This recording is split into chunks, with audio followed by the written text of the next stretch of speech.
કેવું લખ્યું જુઓ તમે, ત્રિભુવન તીની કાલ જગ માહી, ભૂરી ભાગ દશરથ સમ નાહી. ત્રણેય ભુવનોમાં ભૂહુ ભુવઃ સ્વઃ, આ પૃથ્વીલોક, એક અંતરિક્ષ લોક અને સ્વર્ગ લોક કલ્પ્યો છે, અને 3 ભુવન કહેવાય. બાકી 14 કહી ગયો. આંબો ભાગવત હરે આવ્યું છે. હમણાં પવન આવતો હતો અમને, પવન, પણ એ તો રોકી લીધો આ બધાએ. તો ભાગવત નો પવન આવ્યો.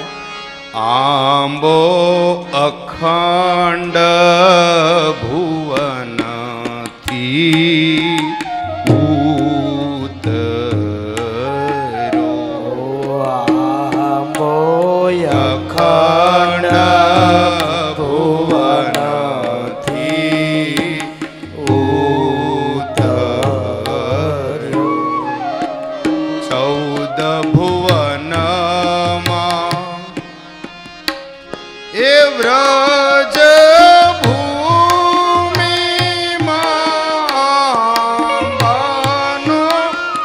વાસ સખીરી આમોરો પિયો.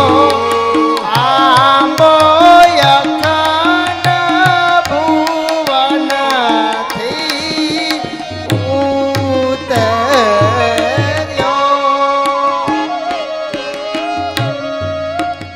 તમે વળી પાછો આ 2016માં ભાગવત કથા કરી કરાવી. કાલે કંઈક કથા વિશે ચર્ચા થઈ કે તમે આવો કાર્યક્રમ બહુ લેટ કરો તો 4-5 વર્ષમાં એકવાર તો ગોઠવી જ દેજો, પણ ન કરી હોય તો અમે ભાગવતે કરતા જઈએ. ચલો, આ વ્યાસ ગાદી તો એવી છે. આ વ્યાસ ગાદી વ્યાસજીએ જ ભાગવત કીધું છે, અને વ્યાસજીએ શું રામાયણ નથી કીધું? જોઈ લ્યો ભાગવત. તો આ ભાગવત રૂપી આંબો સાંભળો. આંબો એટલે સાક્ષાત ભગવાન શ્રી કૃષ્ણ પરમાત્મા. આંબો આંબે વસુદેવજીએ બીજ રોપિયા. આંબે વસુદેવજીએ બીજ રોપિયા.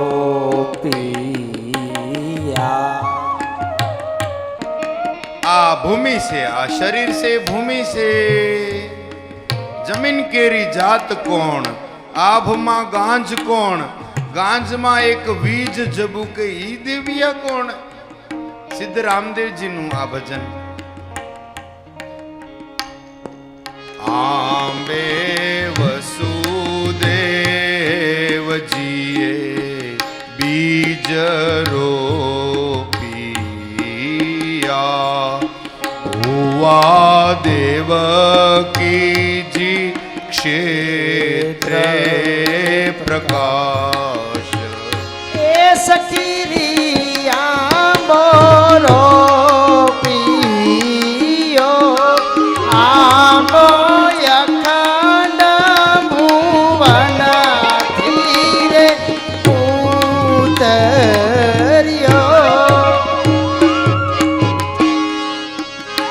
વસુદેવજીએ બીજ વાવ્યું, દેવકીજીના ક્ષેત્રમાં પ્રકાશ થયો.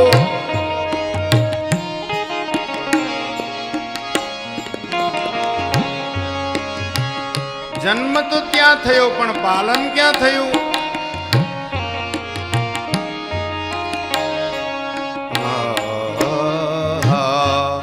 આંબે યશોદાજીએ જળ સિંચ્યા. આંબે યશોદાજીએ જળ સિંચ્યા. નંદ ગોપ આંબાના રખવાળ. સખીરી આંબો રોપિયો.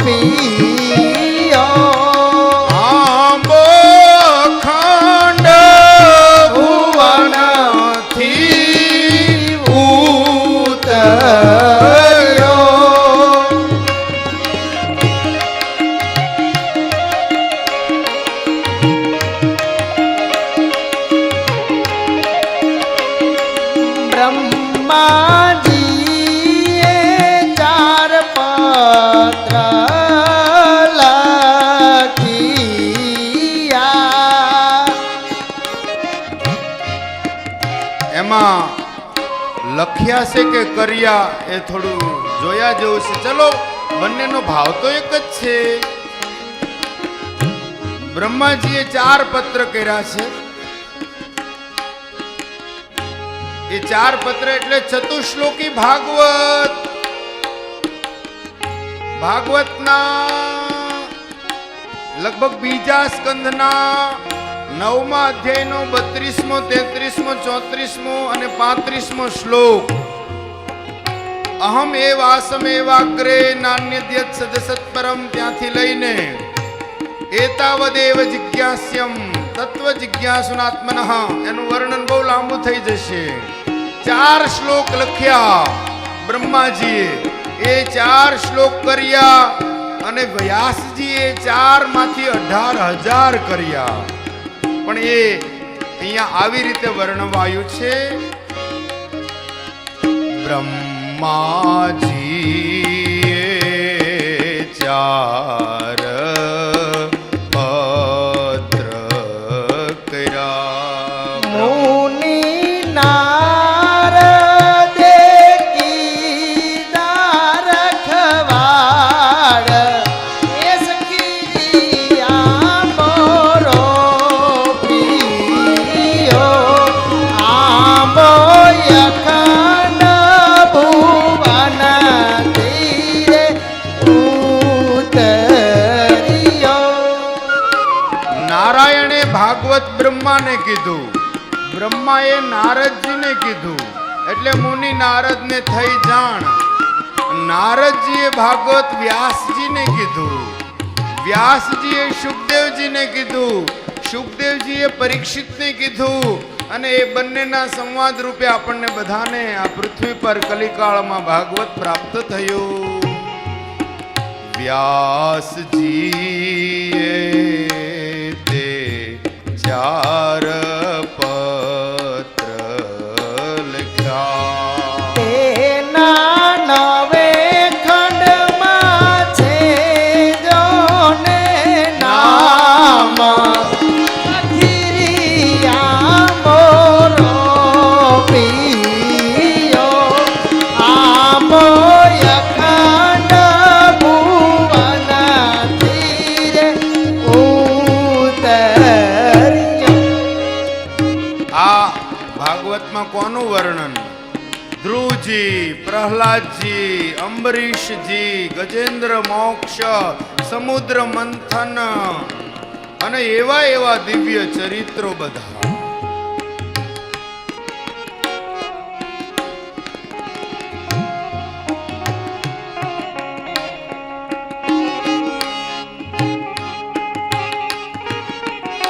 આંબો ધ્રુવ અને પ્રહલાદે અનુભવ્યો એની સેવનારી વ્રજનાર.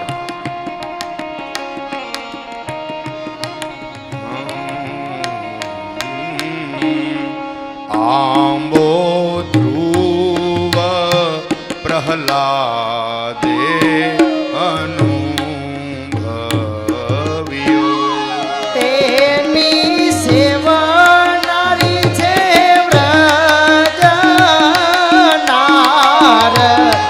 સખિયા મોરો પિયો આમો અખંડ ભુવન તીરે ઉતર્યો.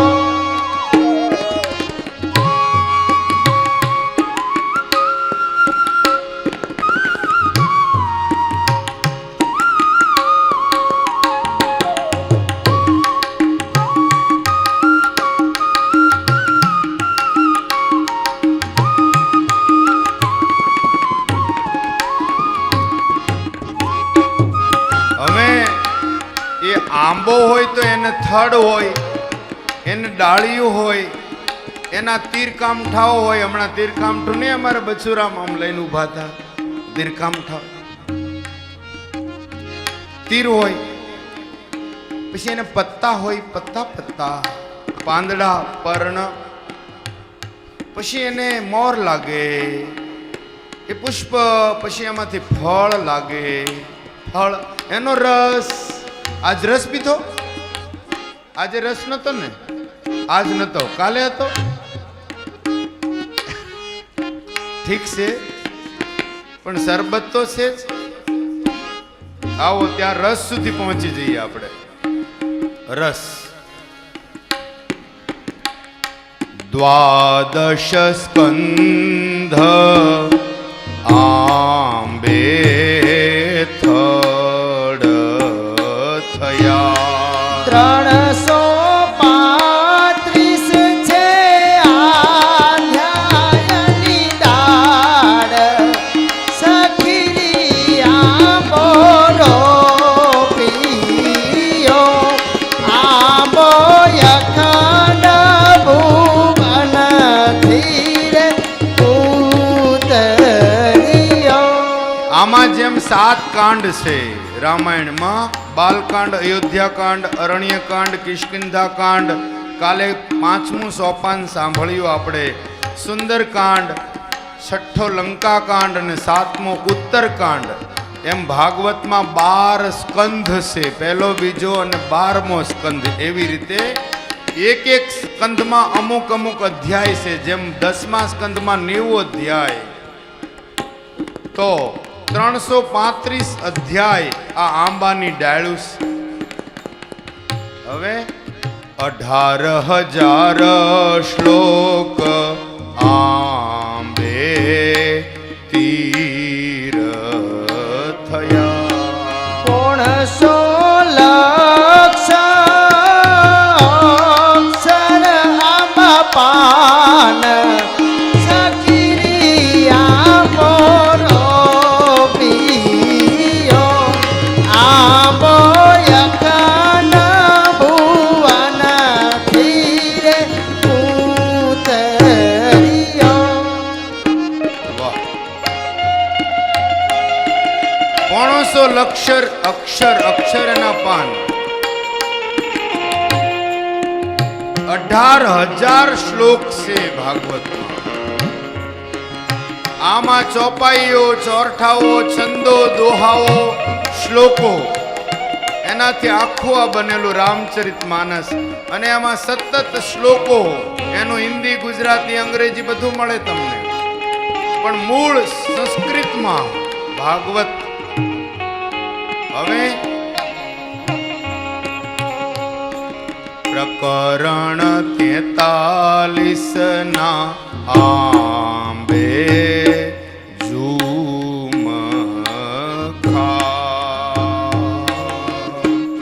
એ પ્રકરણ 43 ના આંબે ઝુમખા. શ્રીમદ ભાગવત આંબાનું ફળ, એ સખી રે આંબો રોપ્યો. એ આંબો દૂજો એવી પણ વાત છે. 14 ભુવનમાં એ આંબાની છાંય, સખીરી આંબો રોપ્યો. ઝુમખાઓ 43 પ્રકરણ છે, અલગ અલગ ભગવાનની લીલા, ભગવાનના અવતારોની વાતો. અને શ્રીમદ ભાગવત સ્વયં આ આંબાનું ફળ છે. આંબો અખંડ ભુવનથી રે ઉતર્યો, વ્રજ ભૂમિ મારે આંબાનો વાસ, સખી આંબો રોપ્યો. તો એ ફળ થયું, તો ફળ કોણે ચાખ્યું? તે ફળ વેડીને શુકદેવજી લઈ ગયા. ફળ વેડીને સુખદેવજી લઈ ગયા. વ્યાસ ભગવાનના દીકરા શુકદેવજી જન્મતાની સાથે નીકળી ગયા હતા. યમ પ્રવ્રજંતમ અનુપેતમ અપેત કૃત્યમ એવો શ્લોક છે કે પરિવ્રાજક સંન્યાસી બની ગયા. પણ બે સુંદર શ્લોકોને જ્યાં સાંભળ્યા 16 વર્ષ સુધી ગુફામાં રહેલા સુખદેવજી દિગંબર અવધૂત જોગી બાપા પાસે પાછા આવ્યા, પિતાજી મને આખું ભાગવત ભણાવો. અને A to Z 18,000 શ્લોકનો આખ્યાન એ ભણ્યા, એનું અધ્યયન કર્યું, હૃદયસ્થ હૃદયંગમ કરી લીધું. અને એ પવિત્ર ભાવોને પરીક્ષિતને સંભળાવ્યા છે. પરીક્ષિત બેઠા છે ગંગાને તીર, સખી રે આંબોરો પીયો. હવે એ ફળ તો છે પણ તેરસ રેડો પરીક્ષિતના શ્રવણમાં, તેરસ રેડો પરીક્ષિતના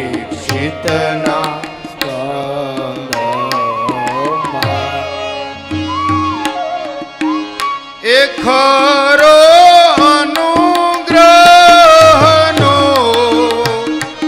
આધાર સખી આંબોરો પીયો.